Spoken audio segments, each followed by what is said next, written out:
time. If you're seeing this recorded, you may need to skip ahead a little bit to get to when we actually start reading. It'll be about 25 minutes, I believe. Thank you, everyone, for joining us. The wife is getting ready. Everybody's always so anxious to see her, and I don't blame you. If I had the choice between looking at me and looking at her, I would pick her over me every time.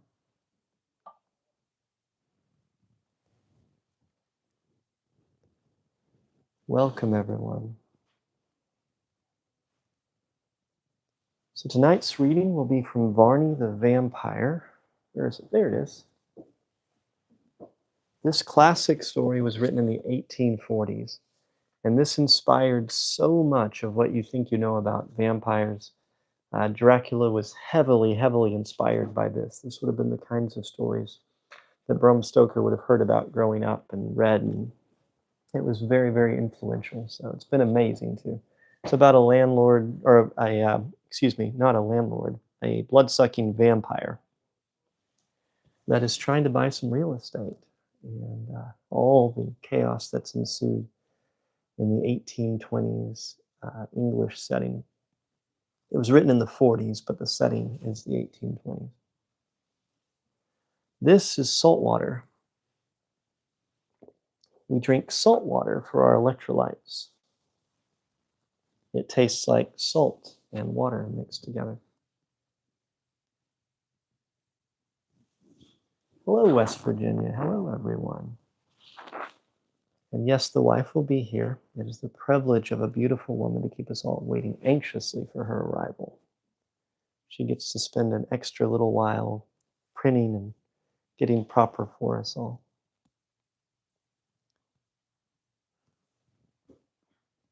Hello, North Dakota.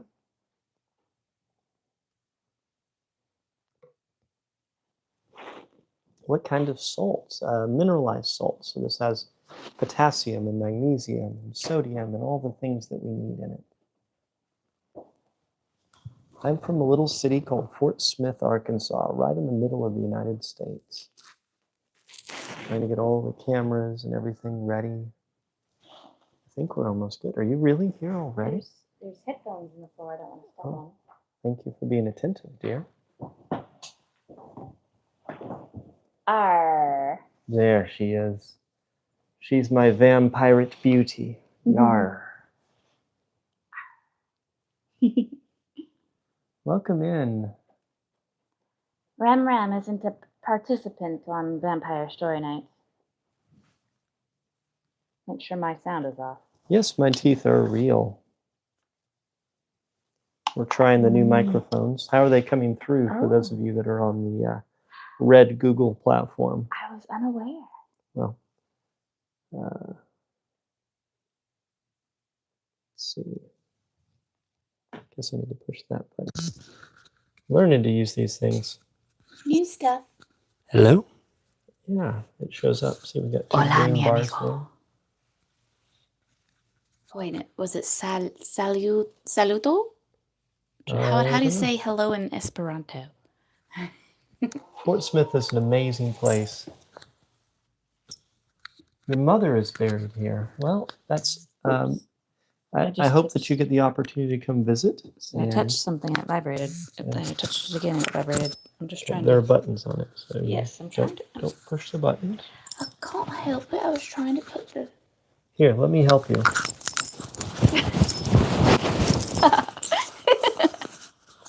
What? I was trying to help. Oh. Thank you. Shall I shut the door? We should do some angel trees. Yeah, it'd probably be a good idea to shut the door.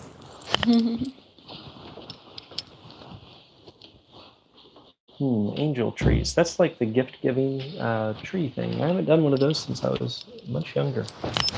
We've done them before. You just don't remember. It's been a few years back, like when the kids were in homeschool time, right? Mm-hmm. Do they still do that at the mall? Maybe. I have no idea. I haven't seen one in so long. I haven't been to a mall in Christmas time in so long. Getting touchy. I would never get touchy. We have 2 grown young men. It's at the Walmart. I see. Well, thank you for that information. I'll have to pay more attention. I didn't notice one today, but I was in and out because the white salt. You'll be following my credit building advice. Well, it will help you. And be sure to keep me posted as to how much you improve. It's always really encouraging when somebody's like, Shane, I increased 100 points on my credit score. Thanks for helping. Like that really, those messages may seem minor to you, but that means a lot to me. It helps me to keep going sometimes when we wonder if we're just talking into darkness. Hello. Oh, that was Jennifer McKinney is here. That's amazing. She's an incredible person. I love her. I'm waiting on the TikTok to do its thing correctly. Looks like you may need to reload it. I think so. Let me just close everything. How do evictions impact a decision to rent? It depends on where you're at. If you're in somewhere like California, it's going to impact it heavily. Let's see, are we live? It looks like we're live. Lives are actually showing up on my thing now. Okay. I reset the router, so I think we're going to be good to go now. We had a moment there. Yeah. All right. Sure, my sound is off. We are back. Yay! How is one so patient, and what's some advice you'd give? I guess take a look at things from the big picture. Most of the things you're being impatient about aren't going to matter in 6 months. They're not going to matter in a year. They're not going to matter in probably a week. Most of the things that you're getting upset over aren't going to be of any significance to you at all in the future. And they only matter to you right now at that moment. So try to take a big picture view of things. I think it'll help you to feel better. I did all my fan club stuff. I sent the heart me for you. The last eviction I did took 3 weeks, which is longer than normal. It's usually about 2 weeks in Arkansas. It was the way the weeks fell. The court just was not having court. It used to be 24 hours, up until 2020, 24 hours. Oh, I got to remember not to do that. Advice on dealing with lack of common sense with people you deal with every single day. Change your life. Get away from people without common sense in your day-to-days as much as you can. But yes, sometimes life is difficult in that way. I just hit my... I know, you do that often. It's going to be weird with the microphone there. Astro is wonderful. He's coming here for a visit. Unfortunately, we won't be here when he's here. Right. We're going to be celebrating Turkey Day.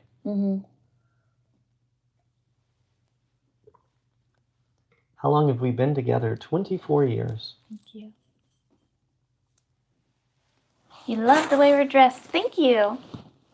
I cannot garden. I am severely allergic. Standard insulation versus foam. I think foam insulation is going to be the asbestos of the future. I think there's a lot of problems that are going to happen as a result of foam insulation.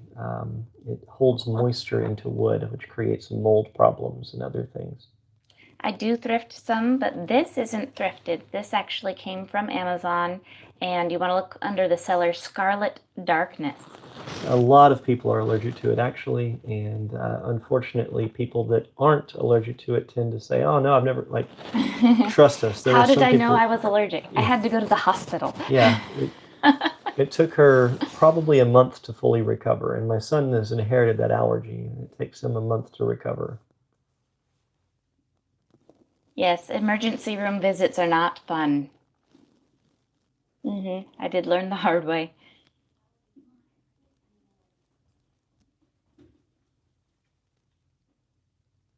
And that was in edible form, so. We go to Louisiana. You'll have to message us to remember. She didn't stop breathing. It was, in fact, she was breathing just long enough to be able to scream as loud as she possibly could. She could not stop screaming. She physically could not restrain herself from screaming. It was weird because I fell asleep and then would wake up and scream. If you want to see about it, you can look up scromidy. That's the actual term that they've coined for people that have this particular type of allergy. But for me, it was Scromidy. my first time. Yeah, screaming and vomiting at the same time. Not a very pleasant thing. It was terrifying for those of us on the outside.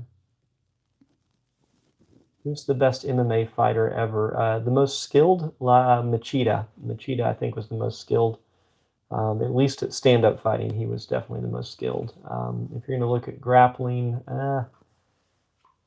whew, I don't know. I mean, there's a lot of good people to list in that. Because you look at the innovators, the people that really changed it completely, the Gracies, man, like that's hard to pick. Stand-up, I would pick Machida. Machida had incredible skills. The wildest thing found in our B&Bs outside of, things that are illegal would be a wig and a tube of lipstick underneath the bed. I'm not the mayor yet, but I will be. I feel like we're dog people, but we don't currently have a pet. What are we doing for Thanksgiving? Probably having some more turkey. You deep fried an entire turkey in beef tallow. That be sounds careful, amazing, but scary. Be very careful deep frying a turkey. Make sure you are at a safe distance. I have a relative who was very much hurt by trying to deep fry a turkey. We are not currently in the Victorian house. We are in an Edwardian house. Picking Machida over Silva, I understand the nature why that may seem to be the case, but if you look at early Machida, he understood how to minimize the number of strikes and be exceedingly efficient with his strikes. Oh, wow. Roxy, that's so beautiful. Oh, Roxy. Thank you. I hit my microphone again. Deep frying a turkey in America is absolutely a thing. Mm-hmm. He did go to college. And arguably I went to college, but not a normal college. I went to Bible college.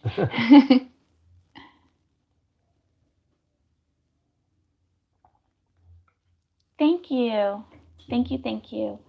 How did we meet? It was a dark and stormy night. And I ran into him and said, "Oh, hi." She was dating my roommate. Are we both religious? I prefer to be spiritual rather than religious. We'll start reading in 3 minutes, and we will go until we're finished, probably for about an hour and a half. I have not read Fiona's Guardian.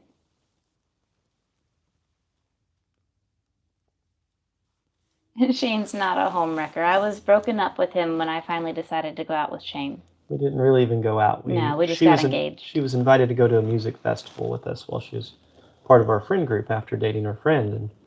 And so I spent some time with her at the music festival, and the next week we got engaged. We're going to be reading Varney the Vampire. Oh, it's not there. Where is Varney? It's over here. It's over there. This is a story from the 1840s. This is 50 years older than Dracula. You bet your buttons we would visit Australia. Hello. Ransom does not participate on Vampire Story Night. It took me about a week to figure out that I was going to marry her, maybe less than that really, but it was terrifying, really. It was, we didn't know each other, and it was scary, but we were committed to it, and it worked out well. One of the best decisions I've ever made. He is also not a fan of spiders. Ransom's downstairs watching movies. If you want to see pictures of us early on, you can probably do an image search for me, and you will find them. I'm not hard to find images of. Do we go out during the day? It is a misnomer about vampires that you can't go out in the daytime. You will see in this story that Varney frequently goes out during the daylight hours. And they can also eat regular food. And so did Dracula. He went out broad daylight as well. Hollywood created a lot of things that aren't necessarily true. The vampire bursting forth into flames in the presence of sunlight was very cinematically fun. Yeah, it worked and so well. It became a thing at the point where we have our movies, because it was just so much fun to have that big dramatic effect compared to, oh, I feel slightly weak. I'm drinking salt water. We love you too, Jelly. How long have we been together? 24 years. We have seen the new Frankenstein movie. We Mhm. don't often sit down to watch things, but we have a little bit more as of late, and that was one of the things we watched. Excuse me. Goodness. You think Shane's blood pressure would be top tier? Her blood pressure is better than mine, but both of ours are good. I'm generally the little spoon, but sometimes he likes to be the little spoon. Oh, it's 7 o'clock. It's time to begin our story reading. Yay! Wonderful. So we're going to start with a brief recap to get you in mind of where we are with Varney. So Varney started as wanting to purchase a certain piece of property, Bannerworth Hall. And would you believe the humans that own Bannerworth Hall didn't want to sell to the vampire? For whatever Tragic. reason, they discriminated against him and chose not to sell him. So antics ensued as he tried to convince them to sell the property, whether relatively forcefully. He was trying to scare them and other things. And then villagers roused an angry mob, and they burned Varney's house down, and they tried to unalive him, and lots of bad things happened. But in the end, Varney ended up getting what he wanted from the Bannerworth Hall, which was a picture frame, much like the one behind us, but big and fancy, that was loaded with money. Lots and lots of money. He's now used the money to become a baron, to at least pose as a baron and rent a fancy estate, where he's been having parties to meet young ladies to try to find who he's going to wed. And he's picked out Miss Helene. Ah, the lovely Helene Williams. She was not only lovely to him, but completely uninterested in him for some reason, which is just She has another in her heart. bad taste. He was amazing. And Another in her she was uninterested in him for whatever reason. And so he went to the mother and made a marriage proposal, as you do in the 1820s in England, that involved some money. And the mother, through her motherly influences, convinced her daughter quite begrudgingly to... She told her that if she did not marry the Baron Stolmeyer of Salzburg, that the dear mamma would be going to prison, to debtor's prison. Yes, well, it could have been true. And the lovely young lady was very, despite her love for someone else, was deciding that she needed to do this for her mom. So from there, we now have Varney betrothed to this lady, and the wedding date has been set for, I guess, next week. And that we missed out on. There was a sailor that was saved from the ocean. Who happens to be her love. The reason why Not her affianced, but her true love. The reason why she was so hesitant with Varney is because this sailor was her significant other, and he's been trying to reach out to her through a messenger, and the message was intercepted by her mother. So her mother got the message, which means the mother... How about I do a small recap by reading the message that the mother sent back to this gentleman. Well, the mother has in her possession now. Okay, yes, gotcha. Dearest Helene, I can still address you as such because I have not yet heard from your own lips, although I have from the lips of others, that you have forgotten me. Can it be true that you are about, in the face of heaven, to plight those whose vows to another which were to be mine, and mine only? I ask of you but to meet me and tell me yourself that such is the case, and you will meet with neither persecutions or reproaches from me. Tell me that you are oppressed, and you know well that in me you have a defender. Name your own time and place of meeting me, and by the boy who will deliver this to you, let me beg of you, by the memory of our old affection, to send me an answer. Yours ever, James Anderson. Now the mother forgot that young Caleb was still in the room, and she read this out loud, so the boy heard everything. And he said, I say, missus, that's pitching it rather strong. And I guess we're going to begin our story reading from there. She's going to read most of the story, I will read the parts for our vampire Varney, so I get to read the good parts. Which you don't have this chapter. I don't have any lines this chapter. No, so you are quite free to converse Excuse me. with our wonderful friends. So I'll be communicating to you via online messages while she's I've reading. only set up the one on TikTok. That's okay. And I do apologize to our friends here on our other platform that I cannot name. Yes. What in the world is going on? We are going to be reading a story. This exclamation from Caleb informed Mrs. Williams of the fact of his presence, and duly indignant was she at the circumstance, for, in her anger, she immediately rose to execute upon him some vengeance, and he had not adroitly eluded her by leaving the room. There is no doubt that she had well made him remember indulging in such a piece of impertinent curiosity. "That wench," she exclaimed, "has overheard me, and who knows now that he may actually go and tell the other. If he would betray him, he would betray me, and what redress should I get for such a circumstance?"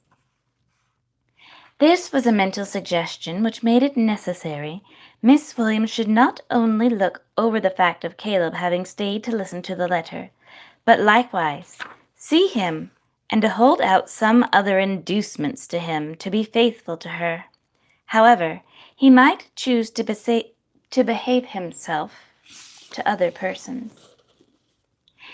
"Caleb," she said, when she had summoned him again into her presence, "Caleb, you may depend that I will make it well worth your while to attend me in this affair, and to no one else.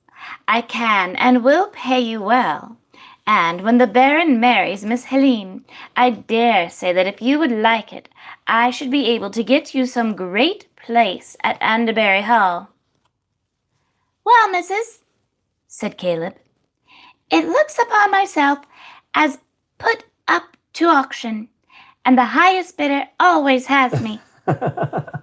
I don't mean to say, but what you have done the right thing as regards to the 16 shillings.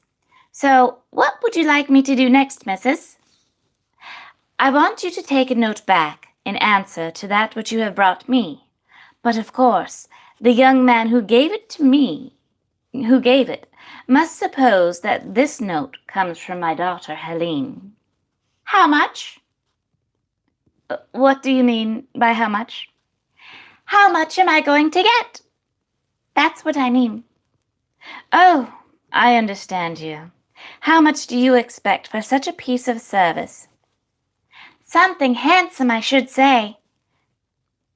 What do you think of 10 shillings and 6 pence, missus?" "Well, Caleb, I think that's rather high. But nevertheless, I should not stop at a trifle in rewarding you, provided always that I may depend upon you." "Money down," said Caleb. "You know, short reckonings make long."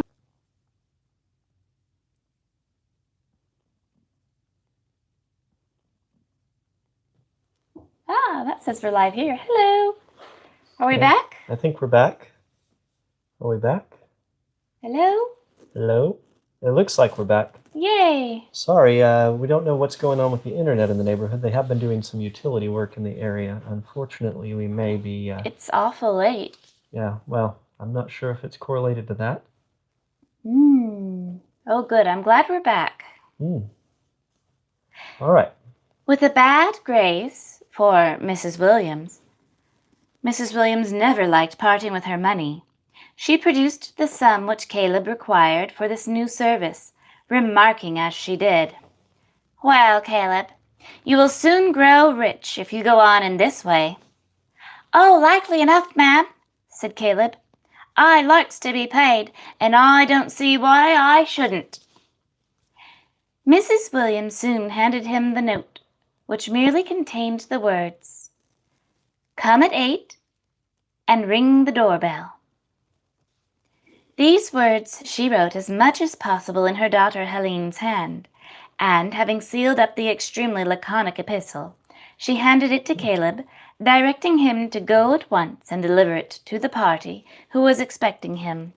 And we must say that this lad appeared to be one of the most thoroughly selfish rascals in the world that the world has ever produced, for he was now quite willing, for money, to betray Mrs. Williams to Jane Anderson, if there was any likelihood of him accomplishing such a purpose with safety.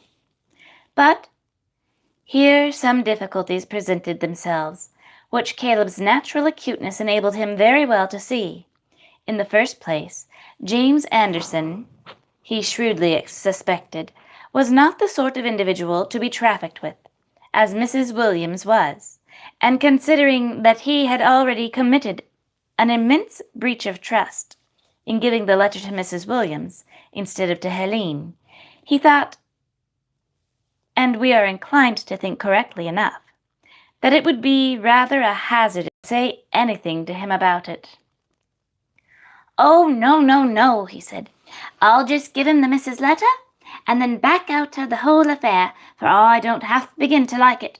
That young fellow looks like a chap that wouldn't mind wringing one's neck for half a pin, so I'll just leave him alone and say nothing more about it." James Anderson waited round the corner with considerable impatience, for in consequence of the proceedings that had taken place at Mrs. Williams, Caleb had been considerably delayed. When, however, he saw him coming, hope again sprung up in his bosom, and he felt all the agitation of extreme pleasure as he saw that Caleb had in his hand was undoubtedly a letter. When the boy reached him, he advanced to meet him, eagerly exclaiming as he did so, "You have the letter. You have seen her, and you have her answer." Now, as Caleb had made up his mind to commit himself but as little as he possibly could with the young stranger, he went upon the good old adage of the least said being the soonest mended, and accordingly, instead of making any remark which he might at a future occasion be thrown at his teeth, he satisfied himself by placing his finger by his side of his nose and nodding his head sagaciously. He then handed to James Anderson the letter, in the contents of which that individual became too much absorbed, short as they were, to pay any further attention to the messenger. Caleb thought this a good opportunity of being off at once before any troublesome questions should be asked of him, so he made a retreat with all the expedition that was in his power. James Anderson, when he looked up from the perusal of the one sentence which the letter contained, was astonished to find the messenger gone, considering how very eager he had been on the subject of the reward which he was to get for that service. "What could have become of the boy?" he said. "I had 100 questions to ask him." So well had Mrs. Williams succeeded in imitating the handwriting of her daughter, Helene, that James Anderson was fully convinced the letter was written by the chosen object of his heart. He certainly did think that it was cold and distant, and that there might have been a word or two of affection, at all events, in it, especially considering how long he had been absent, and with what an untiring affection that he had thought of her.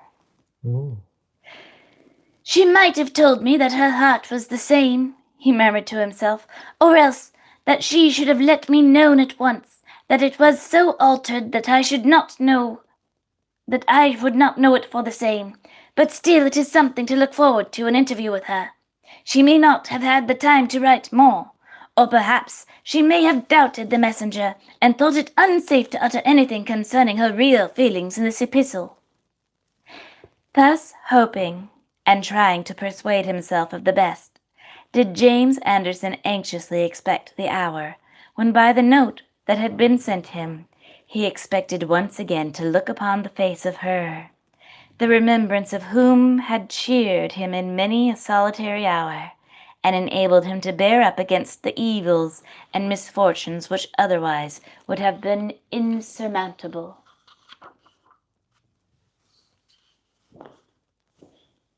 Yes? The chapter somebody was asking. I needed to read it. Oh, that's the name of this book. Oh, what chapter are we on? It is done in Roman numerals. 114. Yes, 114. We're on chapter 114. Sorry, dear. Continue. It wanted but a very short time to 8 o'clock, and at 5 minutes before that hour, James Anderson walked with trembling eagerness up to the steps of Mrs. Williams' house door. His hand shook as he placed it upon the bell handle and told himself that the time was come when all of his doubts would be resolved and that he should really know what he had to hope or expect to fear. There was certainly a something weighing heavily upon his heart, an undefined dread that all was not well, and during the interval between his ringing and the opening of the door, he felt all that sickening sensation which is ever the accompaniment of intense anxiety, and which renders it so fearfully painful a feeling. Remember, this is almost 200 years ago. Mm-hmm. The door was opened by a female servant who had received her instructions. Yes? Oh, just think I know what we're getting on to. Okay, good. What? I thought we might be getting to the part we discussed earlier that you're going to have to censor. Oh, no, that's next chapter. Okay, sorry. The door was opened by a female servant who had received her instructions from Mrs. Williams, so that she knew exactly what to say, and without waiting for the visitor to announce himself, she said, "Are you Mr. Anderson, sir?" Yes, he said. "Then I am ordered to ask you to step into the back parlor." All is right, thought James Anderson. She expects me and has prepared for my reception. He followed his guide implicitly, for he fully believed, as who would not under the circumstances, that she was in Helene's confidence, and so could be safely trusted. She led him into the back parlor, where there was no one, and then she said, "If you will be seated for a few minutes, sir, my mistress will come to you." Her young mistress, she means, thought James, and he prepared himself to wait, with what patience he could assume, and that under the circumstances was by no means a large amount, for he had been kept in such a constant worry by what had occurred that suspense became one of the most agonizing feelings that he could possibly endure, now that his fate was about to so nearly be decided. It was no part of Mrs. Williams' plan to keep him waiting, for she certainly had no fancy for the retaining of such a customer in the house as James Anderson, for playing the double part that she was, she knew not what sudden accident might happen to derange her plans, and possibly render them completely awful. For she could tell, Helene herself might actually descend the stairs and enter that very room where she hoped a short conference would suffice to get rid of the troublesome claims of James Anderson forever. She was in the front parlor when he was shown into the back, for they communicated by folding doors. She had but to open these doors and at once show herself into the astonished Anderson, who little expected on that occasion to behold the mother instead of the daughter. He gave such a sudden and violent start of surprise, but as Mrs. Williams had determined to do the dignified, and to call herself quite an injured person, she took no notice of the evident agitation of his manner, but said with an assurance that only she could have aspired to, "May I ask, sir, under what pretense you write notes to my daughter, and at such a time as this, notes which appear to me to be highly calculated to do her some serious injury, and consequently which I cannot but think are intended for that precise purpose?" "Mrs. Williams," said James Anderson, "since it appears that I have been betrayed, and that the messenger that I perhaps foolishly trusted has delivered to you instead of to your daughter the note that was addressed to her, I have only to say—" "I beg your pardon, sir," said Mrs. Williams, interrupting him, "but as it was from my daughter I received your note, you may spare yourself the trouble of blaming the lad whom you had to seduce from his duty by bribing and corruption." "From your daughter?" "Oh, yes, sir, from my daughter. And I flatter myself that there is too good an understanding between my daughter and me for her to keep such a secret as this circumstance." Now this was a very unexpected blow to James Anderson, a blow indeed for which he was not totally unprepared for, and yet, although he doubted, he had no means of disproving that Mrs. Williams chose to assert in the matter, and she quickly saw the victory that she had gained over him, and the difficulty in which he found himself. "Oh, sir, if you have anything more to add to what you have already said, my daughter desires that you should inform me of it, and if it consists of such matter as that she can properly take notice of, she will reply to it by letter. But she most unhesitatingly declines an interview which she considers cannot be productive of anything but unpleasantness to all parties, and most of all to her, considering her particular situation, and that she is so soon about to alter her condition and become the wife of the Baron Stolmeyer of Salzburg." "I'll not believe it," said James, "unless that I hear from it from her own lips." "Well, I suppose, sir, when you see it announced in the County Chronicle, you will believe it." "That it never seems will be, for I cannot, I will not, dare not to think that one whom I have loved so well could be so false." "False, sir? What do you mean by that? I shall really have to speak to the Baron if you use such an expression towards his intended wife." "I'll speak to the Baron," said James, "and that in a language that he shall understand too, if I come across him."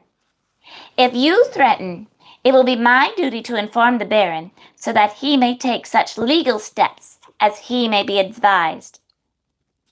"I repeat to you, Mrs. Williams, that I will not believe it, and since you force me to such a declaration, I have no hesitation in saying that I think that you are quite capable of selling your daughter to the highest bidder, and that the Baron you mentioned probably occupies that unenviable position, a position which no gentleman would for a moment wish to occupy, and which he perhaps is not fully aware of. I will see him, and explain to him that there are prior claims to the hand, as well as to the affections of your daughter." This threat rather alarmed Mrs. Williams, for she thought it possible that if the Baron really found that there had been a former lover in the case, probably much encouraged by the lady, he might think his chances of happiness rather slender, and decline keeping the engagement which she considered was so suspiciously commenced. This might or might not be the result, but at all events it was worth consideration and placed the matter in rather a serious light. Therefore, was it, then, that Mrs. Williams determined to have recourse to her last expedient, and that was the production of the written promise to marry the Baron, which it will be recollected, in the excitement and impulse of the moment, she had succeeded in procuring from Helene.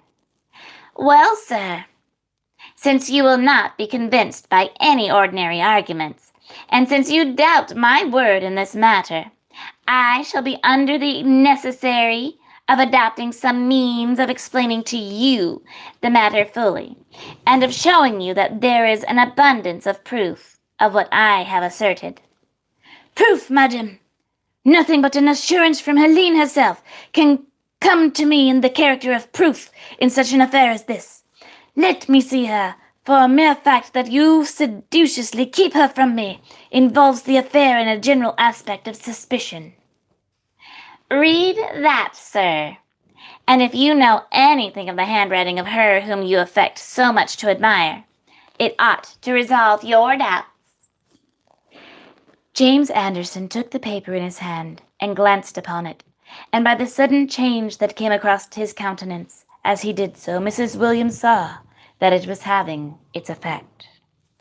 He could not doubt it. He knew that signature too well. He had some affectionate documents which he felt would remain by him to the lastest day of his existence. It was indeed a horrible confirmation of all that had been told him, such a confirmation as he had never expected to see, and which at one blow dashed all doubts to the ground. "Now, sir," said Mrs. Williams with a triumphant air, "I trust that you are satisfied, at all events, of one fact, and that is that my daughter has consented to become the Baroness Stolmeyer of Salzburg, and without all the entering into the questions of anything which may have passed between you and her upon other occasions. I think that you ought to, as a gentleman, to perceive that the sooner you go away, the better." "It is fair enough. Falsehood, thy name is woman." You might be being a little dramatic there. He might be. I don't blame him, though. "I can't really see, sir, what you have got to complain of, for if people have a right to alter their minds upon the little affairs of life, and I don't see then whenceforth that they should not have a similar privilege as regards to things of more importance." "Enough, madam, enough. What steps I may hereafter take upon a due consideration of these affairs, I know not. But now I bid you farewell." Mrs. Williams was very glad to hear these words, or rather the last of them, because she was in perpetual dread during the whole of the interview that something would occur by which a meeting would take place between James and Helen, at which some very disagreeable explanation might take place. It was a wonderful relief to her when he had left the house and she heard the street door close behind him, and she drew a long breath. When such was the case, as she said to herself, "Well, thank the fates, that job is over, and a good thing it is. There is no knowing what mischief might have been the end of it if it hadn't been stopped as it has. He is not a bad-looking young man, and if he had had a few thousand a year, I certainly should not have made any objections to his being my son-in-law.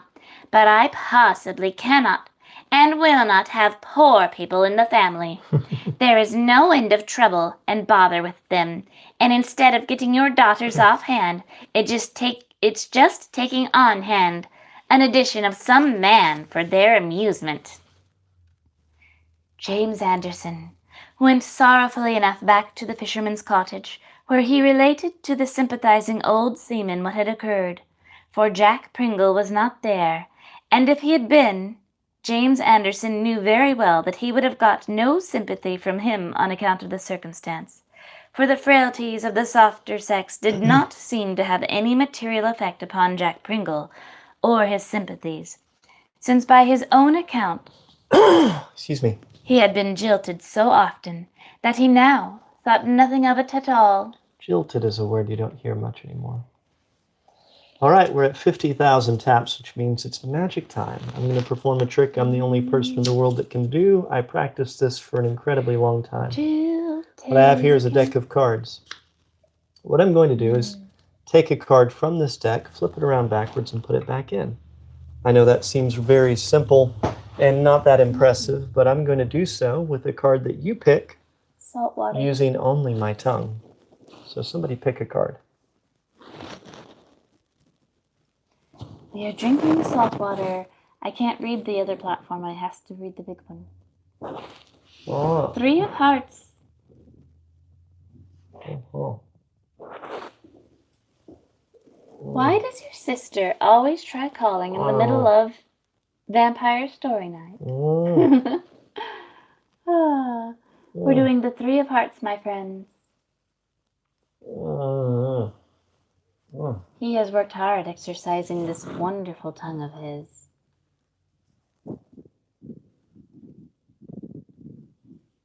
wrong? No, you're correct. The cards are not carnivore. Oh. Okay, here we go. See if you can spot that 3 of hearts in here.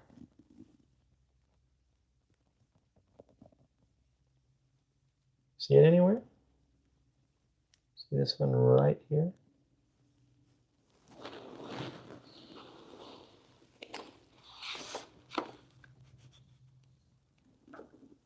Now, if I just picked your card, you could send me a galaxy to say thanks. I love you guys. Thank you so much. Ooh. And I know, ladies, most guys can't even find the bean, but you can expect higher standards from your guys. They can practice. They can do better. This is a long chapter for our next one. Do I have lines? Yes. Yay, I But get very to read. few. Oh, well, still. Very few. I don't see what time it is. Thank you so much.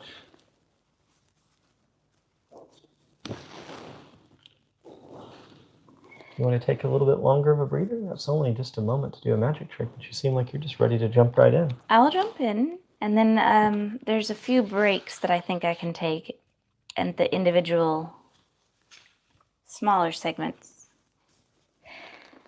The morning after the occurrences that took place in the bone house of Anderbury, so we're going back in time a little bit, broke dimly and obscurely over the ocean in the neighborhood of that town. For leagues away, as far as the eye could reach, there was a haziness in the atmosphere which the fresh wind that blew did not dissipate. There was a white light rising in the horizon, which did not cast the warm glow over the bosom of the ocean, as it sometimes does. It was dull, cold, and cheerless. There was nothing that could be called beautiful. The waves dashed about and came tumbling over each other as their crests, now and then covered with foam, which was swept off by the fresh breeze that blew over the ocean. It was just daylight, and there was naught in the landscape save the water and the sky. Nothing else to be seen for miles. Yes, there was one object, and that was the boat, washed to and fro by the waves as it sat on the bosom of the sea, wafted hither and thither as the waves impelled the boat, which appeared to be empty, for no oar was used and no human form was visible. But that boat, so lonely and left to its own guidance, or rather that of the waves, contained a living being. It was he who had striven so hard to escape from the Baron on the preceding evening. He sat alone in the bottom of the boat. He was fatigued. He was shivering from the cold. The great exertions that he had undergone were followed by a reaction, but he knew not where he was, or in which direction to pull, or where the shore lay. How long he lay in the helpless condition, it is not known, but he occasionally lifted his eyes upward and across the sea to watch which way the vessels sailed, and if any should come into sight. The scene was one of singular desolation and dreariness, in which nothing could be seen or could cheer the eye or gladden the mind of man. Now and then, to be sure, a gleam of sunlight would cross the dreary water, but it seemed to enliven only a small spot, and that but for a very short time, for it soon again became obscure. There was the dreary ocean with its leaden-colored sky, and then the boat at the mercy and direction of the wind and the waves, both of which seemed in no placid humor, thought not absolutely squally. There we go. It's the end of that one. Ah. Welcome in, everyone. If you've never joined us before, we're reading Varney the Vampire. This is a story from the 1840s. It was 50 years before Dracula. This is one of the most influential vampiric stories that was ever written, and it's absolutely delightful. So thank you, everyone, for joining us here. Shane isn't texting his side person. Shane is texting you guys. So I was messaging within the chat. Every 50,000 likes, I will perform some magic for you. That helps to give her a break so she can rest her voice, because she definitely puts a lot of effort into it. I'll be reading the parts for Varney the Vampire. She's reading everything else. So naturally, she reads a lot more than I do. But it's not quantity, but quality that matters, right? Well, welcome in, Faith, and I'm glad you finally caught us. Thank you so much, Shelby, for taking the time to say things. I will perform some magic when you perform 37,000 more taps, which sounds like a lot, but I've seen you guys do that in like a minute and a half. So when you do the doot doot doot on the screen, little hearts pop up. If all of you did Doot, it. doot, doot. Yeah, the doopy doop doop, you know, the screen with the finger and all that. But where did the sound effect come from? I don't know. I just made it. Is that not the sound effect that it makes? What sound effect does it make when you push the little button and make or push the screen and make hearts appear? That's your sound effect? Yeah. I think the doot doot doot is a better sound effect. Okay. Well, you're making an onomatopoeia. An onomatopoeia? Yeah. Darling, we can't talk about that on TikTok. But I'm correct, though. Isn't that an onomatopoeia? I can't believe you said it again. You're just jealous because it's so many syllables. I love you. Onomatopoeias are when you make words that sound like what an animal's supposed to sound, or a sound effect. So like Oink. Oink would be an onomatopoeia, or woof for the dog, you know, barky, or bark. Or meow. a dokan. If we want to go to the Japanese onomatopoeias. Or smack. Yes, we're about to listen to the story. We're giving her a little bit of a breather because she's been reading for a while. Let her voice rest for just a minute. Thank you. Yes, I am running for the Fort Smith mayor. Not only am I running for the Fort Smith mayor, we are going to win the election, and we are going to change our city. We'll have coffins for every home. No, kidding. Thank you. Kidding. Thank you so much, Faith. All right, I'll do another one. A vessel from Cherbourg with brandies for the port of London was sailing direct for the mouth of the Thames, making for the foreland, where it would have to round the point and then enter the mouth of the river. There were 3 or 4 men and a couple of boys on board. When they came near the boat, "Boat ahoy! shouted the man on the lookout. Boat ahoy!"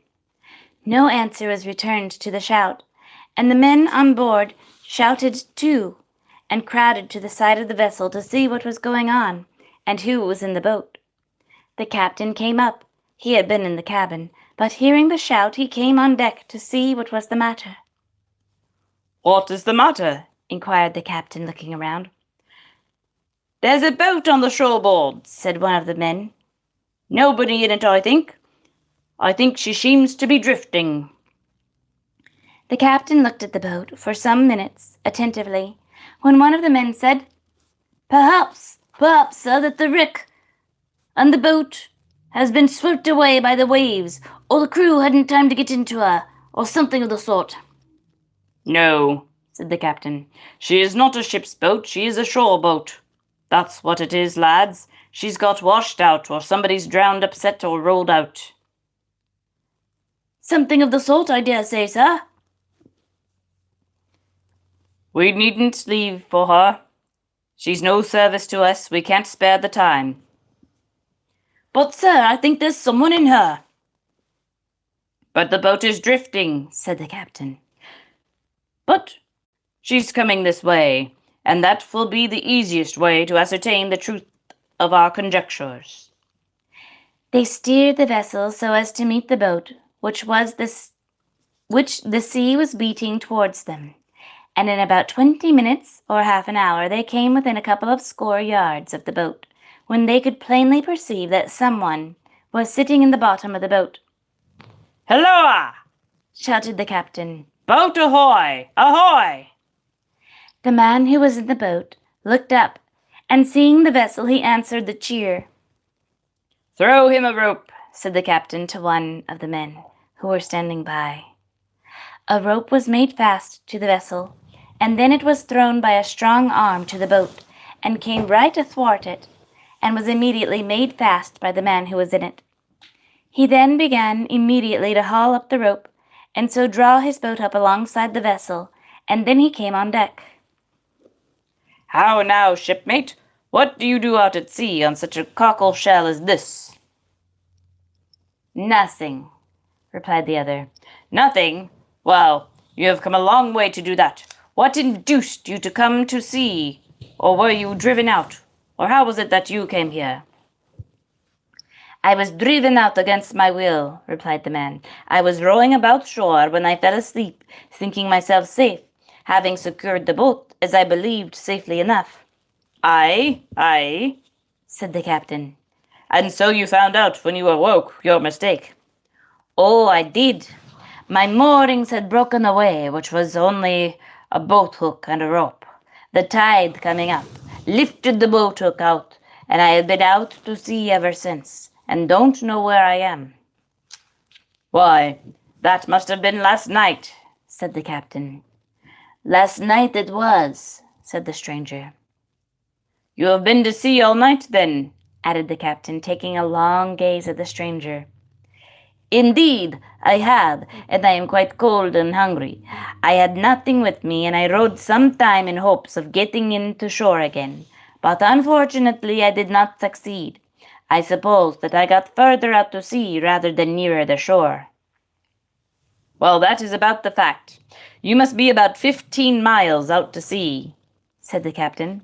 "You're a long pull away from shore, I can tell you, and how you will get back again I don't know, but at all events, you are a very queer-looking fish, and I suppose you being out at sea all night, and no stores to make you look as you do, though upon my soul, I don't know what to make of you. But you must starve. You mustn't starve. Here, lad, bring up some coffee and boiled pork. Can you eat any?" "Thank you," said the unfortunate being. "I can, and I have been out for many hours." "Well, sit down, or rather go below and eat, and when you have done so, come up, and we will tell you where the land lies, though I don't know how you will keep it in sight for the life of me." The man went below, where there was some coffee royale made for him. That is, coffee with brandy. And some salt pork was given to him, of which he partook most plentifully, apparently, while the captain muttered to himself, "Well, of all the odd-complexioned shore-going sharks as I ever saw, you are the oddest. If I should think he was wholesome, there is a great deal of the churchyard about him." meaning that he seemed a bit... I stole some of your hair. You did? The gentleman didn't have the most fresh-looking pallor to his cheeks. There isn't a very agreeable look about him," said one of the men. "but I suppose he's been on much frightened that he looks more like a vampire than anything else." "Oi, a revivified corpse." "Yes, sir." "But that arises from him being so terrified and starved, as well as fatigued, exposure all night, and all added together has almost changed the current of his blood." The man came up now, having had sufficient provisions below, and had expressed himself much gratified with the coffee royale to the cook, who in his own mind thereupon declared that he must be Christian after all, though he had obtained by some means the complexion of terribleness upon his face. That's the one you were laughing at. Okay. I did have to censor some of the words. The words in that are definitely, there is no way that we could say those words and it'd be okay on TikTok, the way they described them. Well, and I still accidentally did the Q word here, and I didn't intend to. Yeah, I think that ones are a little bit more okay than the ones. With TikTok? Yeah, I think so. But yes, there are words in here that are not TikTok friendly, but were okay back in the 1840s. Fare thee well, my dear.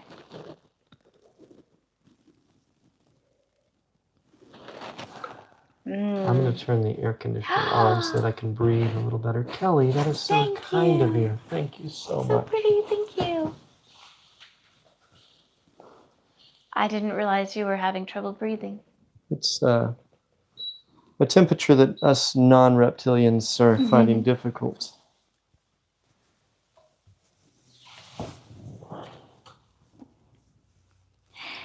And now, said the captain, if you like to go with us to London, you shall go with us. For as I said before, we cannot run into any port before we get there, for the wind is favorable and strong.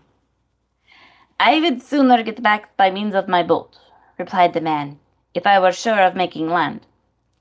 You might, if you could keep in a straight course, but there is the difficulty. You cannot do so very well without a compass, and that you have not got. No, indeed, I have not, though with it I have no doubt of being able to reach the land. I have a small one below, a pocket compass. You shall have that, and see what can be done, and if you get ashore, it will have done some service at all events. I shall be greatly obliged to you for your kindness, said the stranger, but I am wholly at a loss to know how I shall ever be able to repay your kindness. Say nothing about that. We who get our bread upon the sea know well the risks we all run, and therefore we do not mind lending a hand to each other when in distress and trouble. I will endeavor to save someone else in your line of life if I cannot, replied the stranger, and so it be possible make some return. Aye, that'll do, mate, that'll do. A Christian's charity to anyone whom you may cross, and I shall be well paid for in my trouble. The boat was now brought up alongside the vessel, and before the stranger embarked, the captain said to him as he held the compass in his hand, You must place this compass on one of the thwarts of your boat, shipmate. I will. A precious vessel she is, for a voyage out of sight of land, but never mind, you are safe enough, unless a sea was to come and roll you over. But that's neither here nor there. Mind you keep your boat's head to the northwest, and by doing so you'll make land at the nearest point from where we are now. Thank you, said the man. Moreover, you must pull so as to keep her head in the direction I tell you. It will be too long a pull for you to get there by rowing. You would get too tired to keep your seat, and you are unused to it too. I am obliged to you, said the man. If I get to shore safe, I shall be under great obligations to you. You will have saved my life. I have ordered enough biscuit and grog and cold beef to last you till night. You will get to shore before that time. I have every reason to believe in 5 or 6 hours you ought to get there, but in case of accidents, there is enough to last till night. You have loaded me with obligations. Say no more. Be off with you, and pull away from the vessel as quickly as you can, for we have slackened our speed for you. Farewell, and pleasant journey for you. Goodbye, and good luck with you. Keep to the northwest, and all will be well. Push off and keep your eye on the compass. The man did as he was desired, laid the compass on one of the thwarts, took the oar in his hand, and began to row away with good will. The crew of the vessel crowded to the side and witnessed the departure of the boat, and when she was a few hundred yards off, the sails were spread, and the vessel plowed through the waves, leaving the boat behind, a mere speck on the sea, diminishing each moment. But yet, while the boat was within hailing distance, the captain said to the crew, Give him a cheer. He may meet with some sort of accident before he reaches the shore, anyone which will be sufficient to destroy him. And the crew obeyed, and gave a loud shout to the boat, and the captain added his own voice. The cheering huzzah reached the boat, for the occupant elevated his oar and returned it. The solitary cheer was borne to the vessel faintly, but distinctly. However, they gave him one cheer more, and then pursued their way over the trackless waters. Watch your language, Trinity. That is not the kind of language we want to see around here. Calling us grown adults. Ugh. Here's a It picture. sounds so incredibly boring when you put it that way. Lovely picture. Hello, South Dakota. Oh, you don't have to stop someone from being mean to us. They were spamming. But being spammy, Yeah, yes. spammy, they get stopped.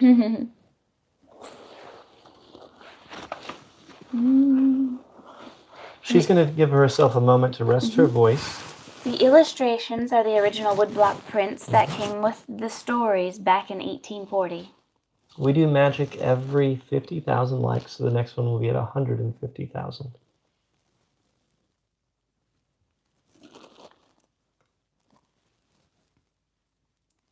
Of course. What do you think actors are? I love you so much, darling. You talked to Ransom? I wasn't keeping it secret by any means. We're going to have a whole bunch of videos when we do this. It'll be fun.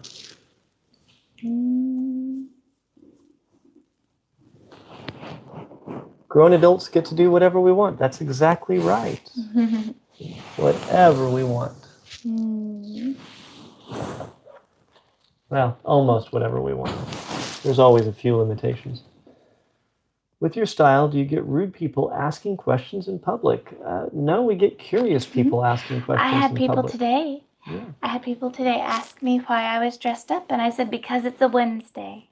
That's a good reason to dress up, isn't it? If it's a day that ends in Y, why not dress in a way that makes you happy? Can we do the sibling pics before we go? We'll have to work it out, Audra. I'm not sure. I'm not sure. Oh, well, we're there to visit? Yes. Ah. She's incredible. And if she's not calm, I have to spank her until she is. So it helps her out. Any thoughts on TRT? I did TRT before I started the carnivore diet, and I haven't needed it since I've been carnivore. Thank you so very much. So I've been carnivore 2.5 years. Thank you so much, everyone. I'm resting my boy. Yes, she wants to talk, you can tell. You ever see the Music Man, the scene with the ladies, the hats that want to talk? You can picture her from, the cheep, cheep, cheep, cheep. Now you make me want to sing. Yeah, rest your voice. Rest your voice.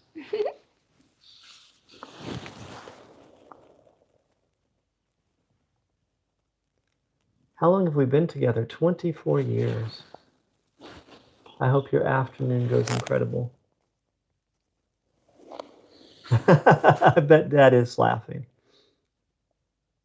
You know, Kelly, you know. Type 2 diabetic, and you've considered looking into carnivore. Well, look no further. You will have a much better life on carnivore than without it. Check out Dr. Ken Berry. Now, if you're a type 1 diabetic, it's a little different how you approach carnivore. But type 2s, it'll just change your life. Is there no way to make the print bigger on this one? No. Oh, goodness. I'm sorry, dear. Savannah, it takes one to know one. Yay. Carnivore has been one of the better decisions we've made in life. It truly, truly feels remarkable. Oh, thank you for the sunglasses. Do we go to any Renaissance festivals? Yes, we've been to the Renaissance Festival in Muskogee, Oklahoma, the Oklahoma Renaissance Fair, several times. It's only about an hour and a half away. Now, we did miss recently, there was one up in Bentonville. Yes. What's the reason to be a carnivore? Because it's incredibly good for you. Vegetables are really bad for you. You will live a much better life without them. I have some videos about the teeth if you're curious. We have not gotten to go to the Texas Renaissance Fair, but we were talking about possibly trying to go at some point. It's on. It's going on right now? Yeah. I don't know that we're going to have time. We're going to be celebrating a traditional American Thanksgiving with turkey by going to Turkey. The boat pursued its course for some distance until it was too far from the vessel to be seen, and then, slackening his pace, he contented himself with merely keeping the boat's head in the direction which he had been told, and in which he knew the land lay. There was no hurry and desire to reach the land, but merely to keep where he was, and when any vessel hove in sight, he pulled so as to keep clear of her and out of hail, and there was a great many who passed near him, and would have aided him had he required any, but that did not seem to be his object. Midday was past, and the sun began to decline towards the west, when the boat was gradually brought nearer and nearer the shore.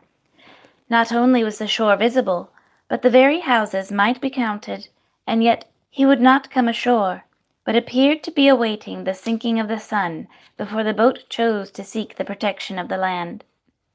It was about sunset that the provisions which were given him by the captain of the vessel were now consumed, and that while they were being eaten, the occupant of the boat sat still with his eyes fixed upon the town, which was every moment becoming hidden in the approaching dimness of the night, and at length could not be distinguished save by the existence of numerous lights that showed from the precise positions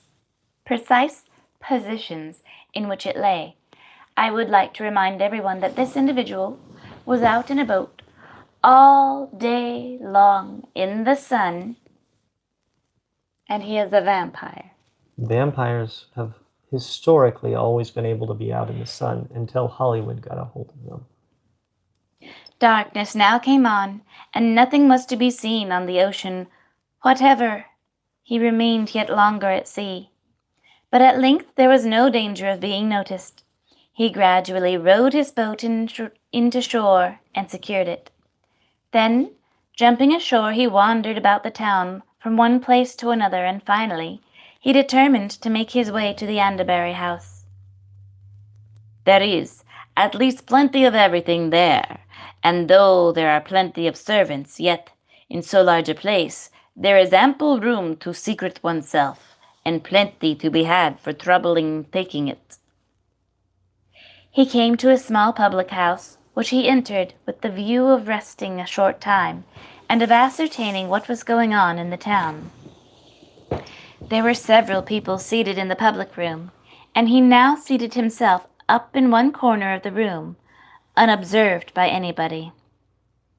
Well, well, said Moth then, because women like those sorts of things too well to make any objection to its being carried on after marriage.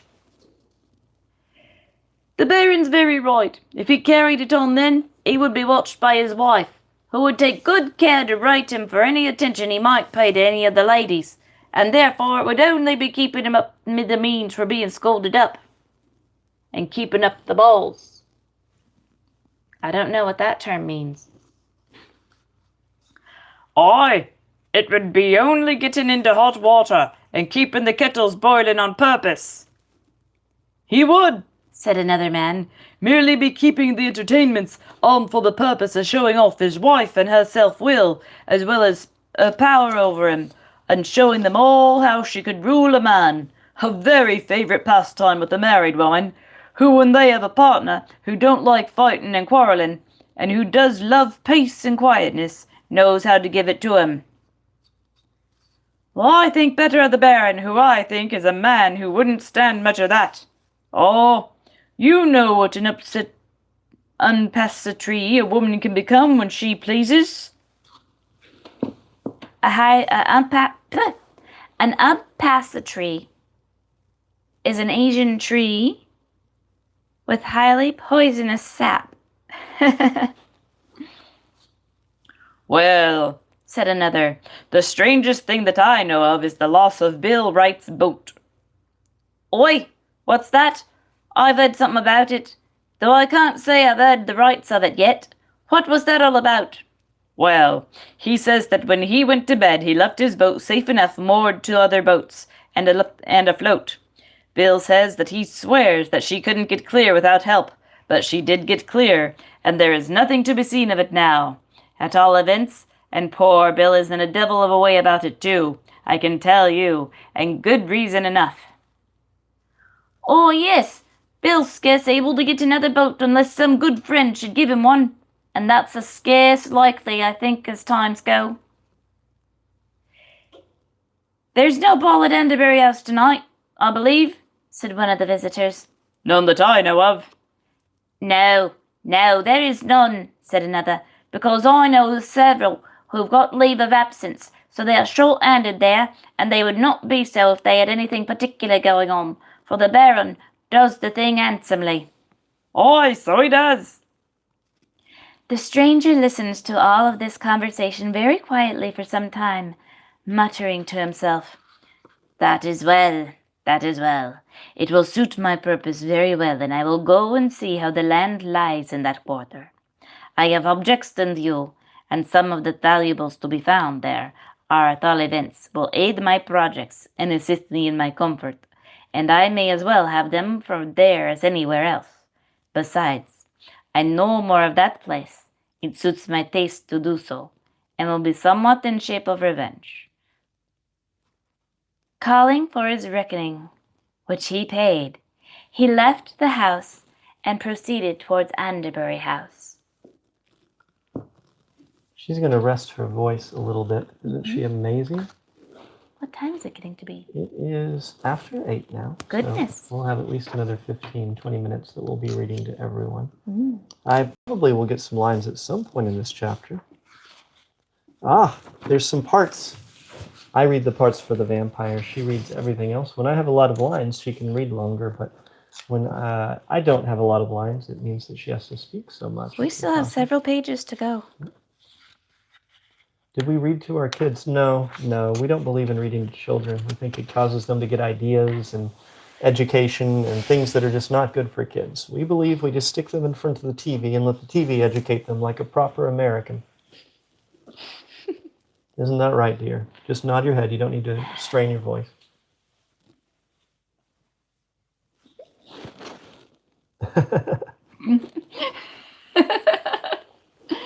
Oh, you guys are funny. Yes, I'm being serious as well.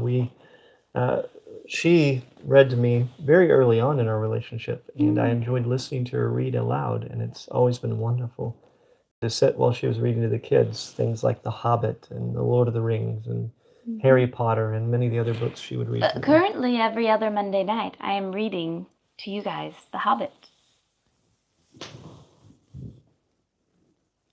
Although I have another book I'm going to read soon as we finish The Hobbit. She does have a wonderful reading voice and just an incredible aptitude for it. I enjoy reading nonfiction, but I love to listen to her read a good fiction story. I don't normally read fiction myself. I'm very tempted, though, between The Hobbit and the next selection that I have, reading some H.P. Lovecraftian Seussical stuff. Yes. Those would be fun. You do like picture books, don't you? Billy, you have an extremely important question. Well, with that many exclamation points, I mean, that's at least a dozen exclamation points. It must be extremely important. So please, Billy, do ask. I can't imagine what the question might be. Yes, it is salt water.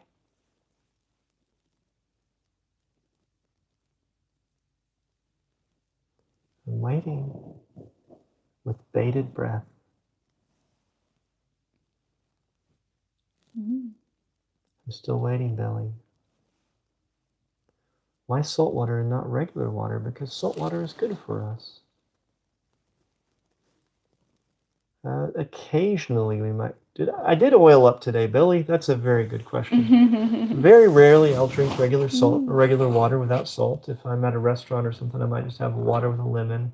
I might add some salt to it at the restaurant, but usually it'll just be water with lemon. But I probably drink 5 glasses of salt water a day.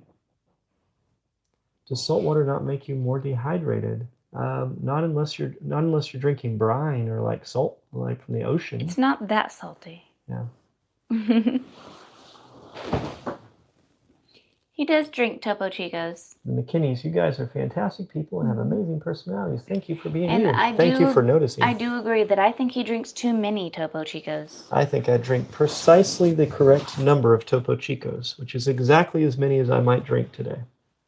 They're not as good for you as drinking some other water. I know. I've probably been overdoing the fizzy water. Just a little. It's yummy. I like fizzy water. Salt is very good for you. In fact, you literally can't live without it, Laura. You would not be alive without salt.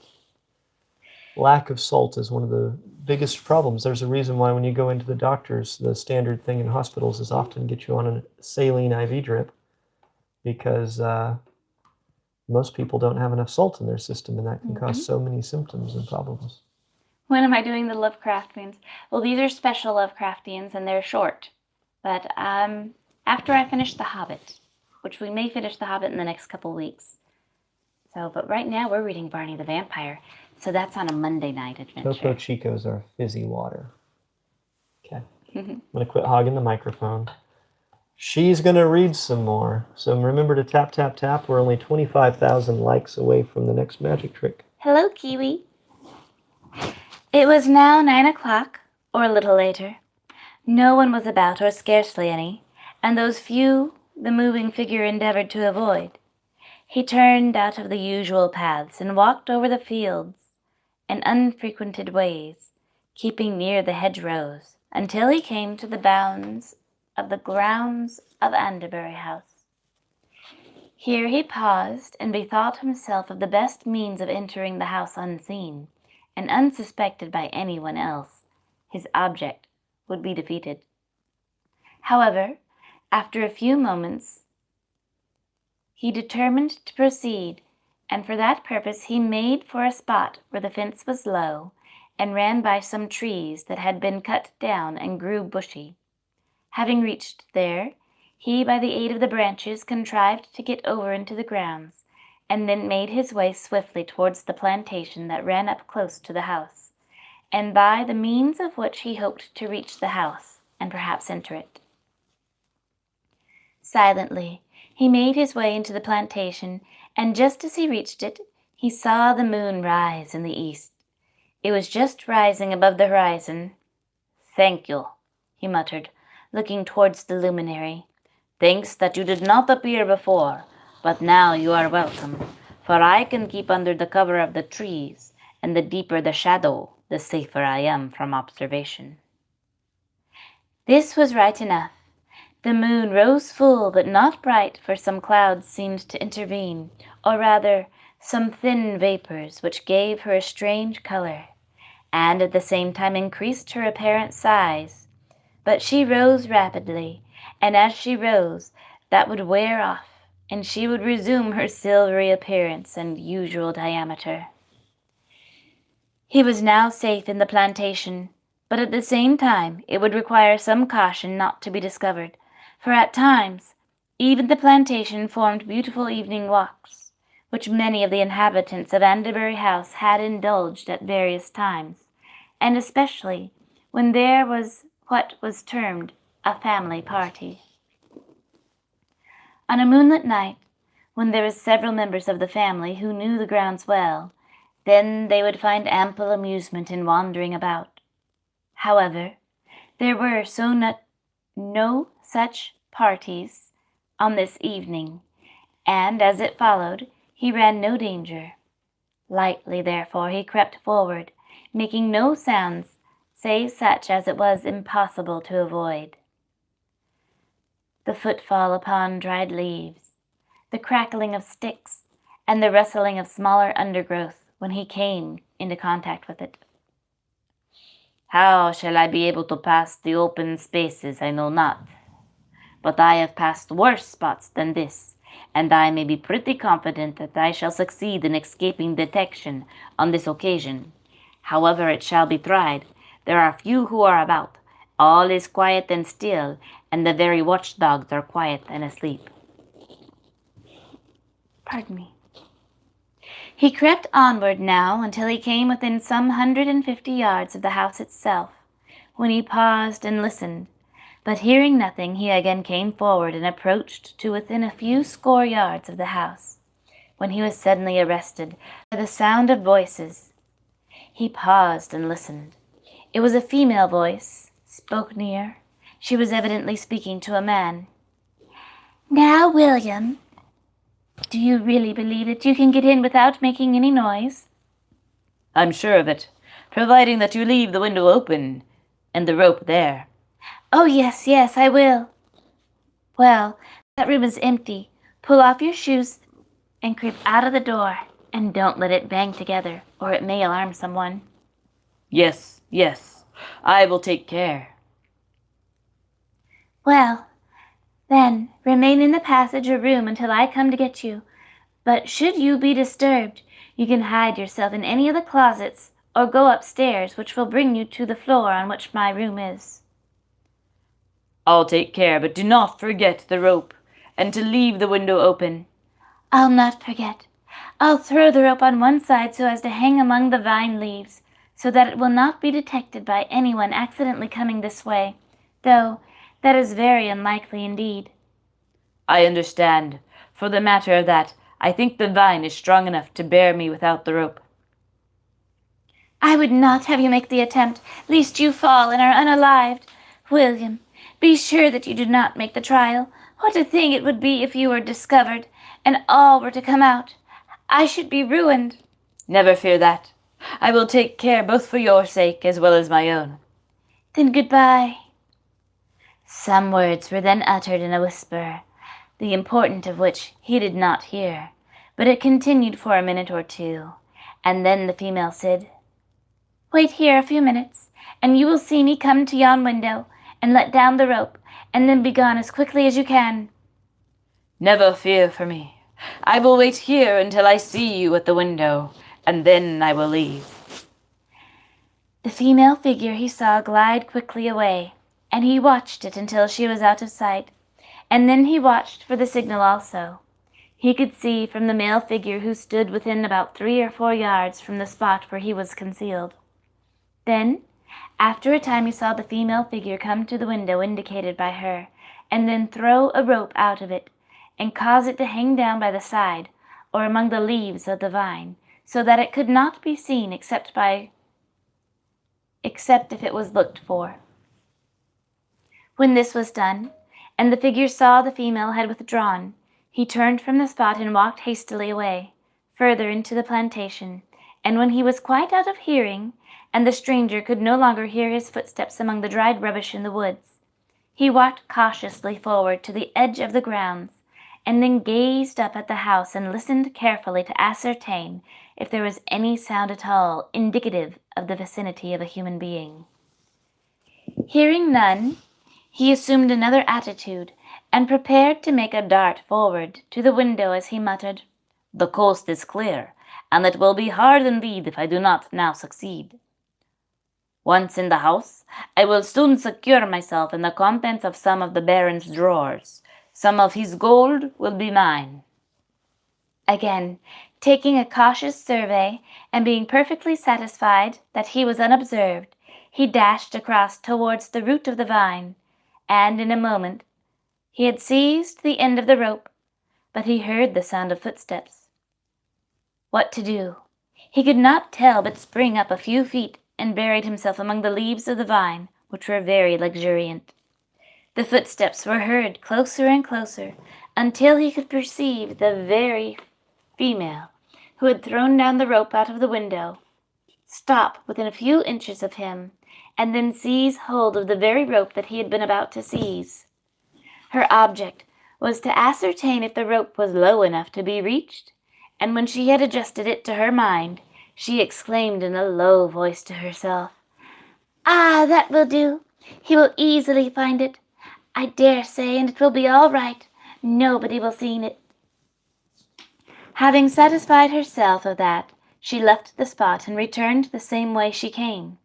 It was an awkward situation, as anyone could well indulge in without discovery. "It was a narrow escape," he muttered. "I had no idea of her coming back in that way. I never dreamed of such a thing. But no matter. I believe that I am quite safe now. If not, I shall have some other escape.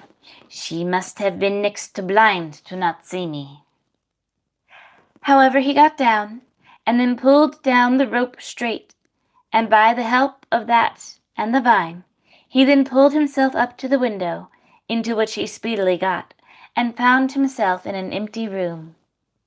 Here he paused to ascertain if he could hear anyone moving about, but he heard nothing, and at once proceeded to feel his way cautiously along to the door, which he approached with a cat-like step.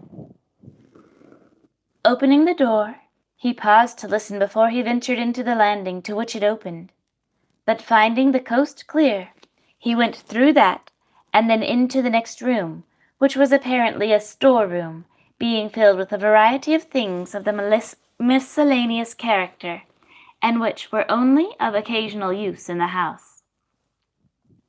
This he closed, and went upstairs, where he came to a suite of servants' bedrooms, and thence he walked about from room to room, until he came to a portion of the house he recognized, and then he made a direct for the Baron's own room. "There, I am likely to meet with what I have wanting, and the carpets are soft and give no noise. I can sleep for a short time if I will." He made at once for the Baron's sleeping room, which he opened and entered. It was empty, and he at once closed the door, and then he made an instant search about for a place of concealment, and having found one, he began to make a search for some other matters that were not the same, but of a more valuable character in the market. However, he found out that the drawers and depositories, but he was unable to open them, because they were locked, and he must wait until the Baron had gone to sleep, and then, taking his keys, he would be able to help himself without any difficulty to what he most desired. He had scarcely made this determination before he was alarmed by the footsteps of the Baron as he ascended the stairs. This produced a necessity for instant concealment, and he immediately flew to the spot which he had chosen, and scarcely had he done so before the room door was opened, and in walked the Baron himself, who brought in a light with him. He remained walking about some time, examining a variety of matters, but appeared as though he never intended to go to sleep. There was every probability of him discovering the place of concealment, which was easily done, and had he but turned his head, or moved his hand under certain circumstances, but, as fortune willed it, the Baron did not. It was near an hour before the Baron sought the repose that he might have taken, but for the dominion of the spirit of restlessness, and it was even then some time before he fell into a sound slumber, apparently being engaged in deep thought. However, he did fall asleep, and the tongue of Morpheus spoke loudly, like the some human beings, through the nose, and then it was the hero of Anderbury churchyard, stole from his concealment, and began to examine the chamber. "Where are his keys, I wonder?" he thought. "He must carry them about him, but he must have left them somewhere in his clothes, and if I can obtain, I will use them without making any noise. It will be fortunate." He found the keys, though not making a slight jingle with them, but that caused no motion on the part of the Baron, who lay snoring in his bed. He stole to the drawers, and the key fitted. He quietly unlocked and drew it open. "Fortune befriends me," he muttered. And at that moment the Baron turned in his bed, and heaved a deep sigh, and appeared for a moment or two restless, and as if on the point of waking up. The intruder, however, stopped short in his depredations, and paused, and then crouched down, lest the sleeper might open his eyes, and by a momentary glance detect him. Suddenly he spoke, but very indistinctly, and yet loudly enough that the stranger started. He thought himself detected, but he found that the Baron was only dreaming.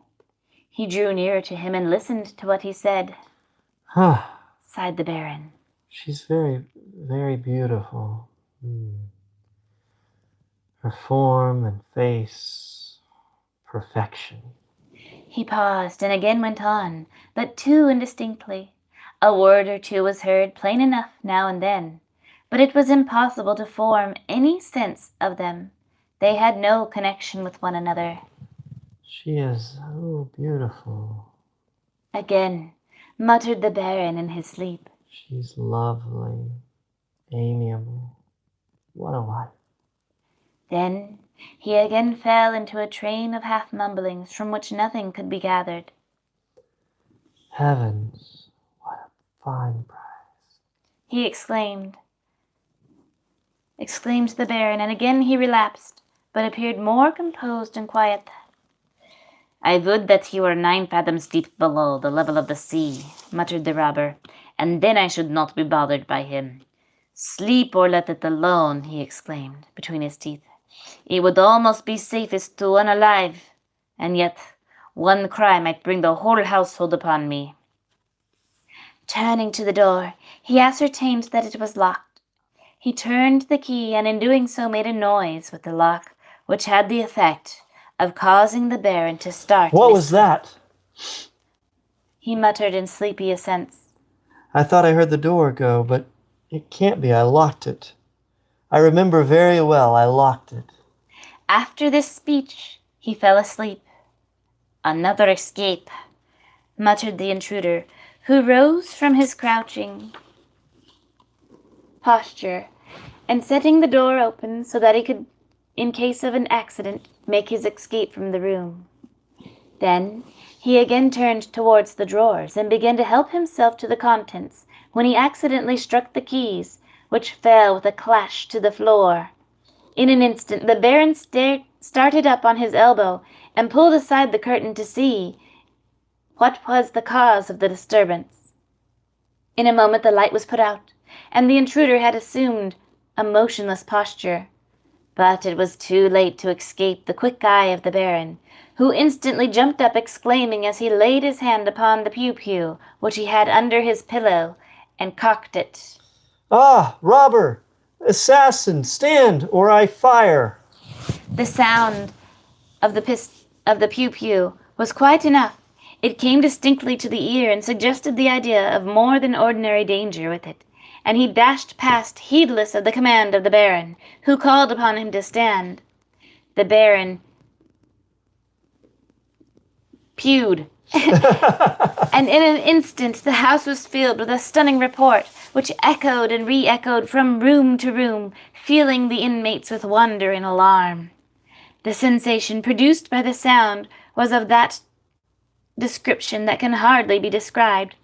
To be awakened from a sound sleep by such a dreadful, stunning report, which carried such a sense of danger with it, that they remained in an alarming stupor for nearly the space of a minute, until indeed they were aroused by the shouts of the Baron, and that was rather terrifying. Hardly had this stunning and deafening report went away, when the Baron leapt from his bed to ascertain if his pew-pew had taken effect. The intruder heeded not the command or the shout of the Baron, for he dashed out of the room at his utmost speed, making his way towards the lower portion of the house, that offering greater facilities for escape.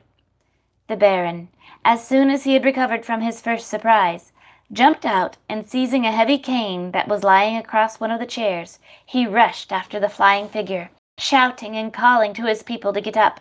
Robbers! Thieves! Here, help! Help to secure the robbers who are in the house! The intruder made for the lower stairs, but was closely followed by the Baron, who could just see the dusky form of the object of his pursuit before him. But now, in the lower rooms, where there was no light at all, the shutters being up, he missed him. The robber had taken advantage of the darkness, and doubled upon his pursuer, and hastened up the stairs with the view of reaching the place where he had entered. In doing this, however, he was met by one of the men who was coming down. There was no time for deliberations, and he dashed up regardless of the blow the man aimed at him, who said, "Here you are. Here goes for one of 'em." As, however, the battle is said not always to be with the strong, so in this instant he was unable to accomplish his object, for the blow, by the agility of the robber, was evaded, and the result was that the serving man was suddenly whirled down the stairs, and being once on the descent, he did not stop until he got to the bottom. "Unaliving! Unaliving!" shouted the unhappy individual, as he rolled down stair after stair, until his cries were stilled by the violent concussion of the head. In the meantime, the stranger rushed up the stairs at a headlong speed until he attained the landing which led to the room at the window of which he entered. Securing the door behind him, and then getting out of the window and seizing the rope, he began to descend very rapidly, fearing that he would be intercepted by those below. We have another picture. Here's our pictures. Thank you.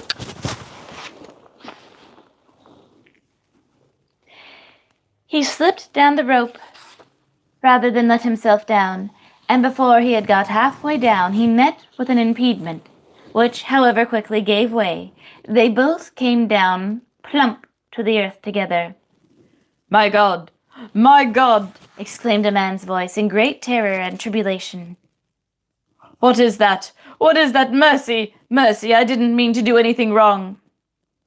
The stranger heeded not the words of the terrified swain, who, as it would appear, had begun to ascend to reach the dormitory of his fair but frail one, when his flame was so unceremoniously quenched in a way that we have related, but dashed away from the spot, and was speedily lost in the plantation, whither the unfortunate individual, when he had sufficiently recovered his senses, and released his head from the imprisonment of his hat, soon after betook himself, thankful that the affair was no worse.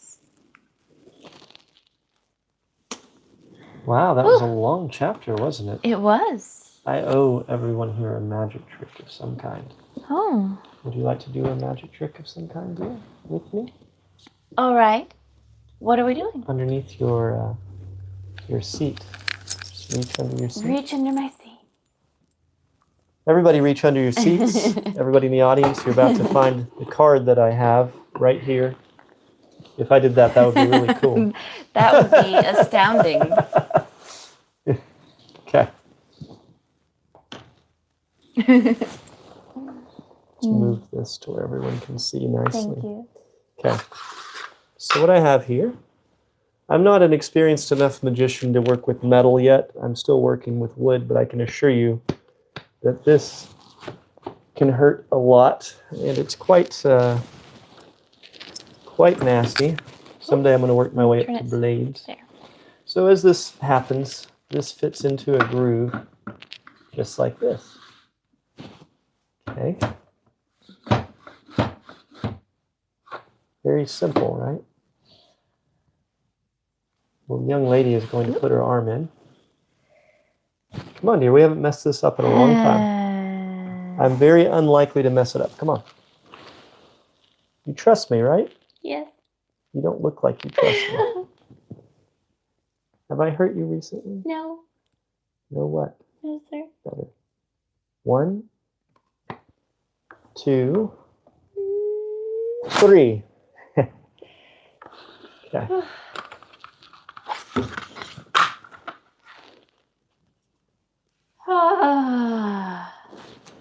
There we go. You did it right this time. Yay. I'm not hurt.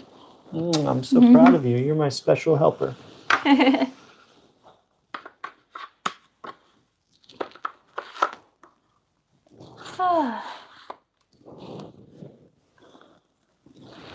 Magic. That's how. Thank you, everyone, for joining us. This is going to be the ending of our vampire story It's time. the ending. It's the ending of our story. The ending for tonight. We did a card trick at the beginning. Mm-hmm. And the more you guys tap, the more magic we do. So next time we're here, tap more.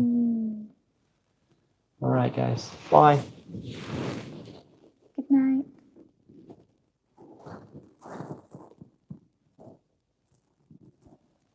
Will you relax?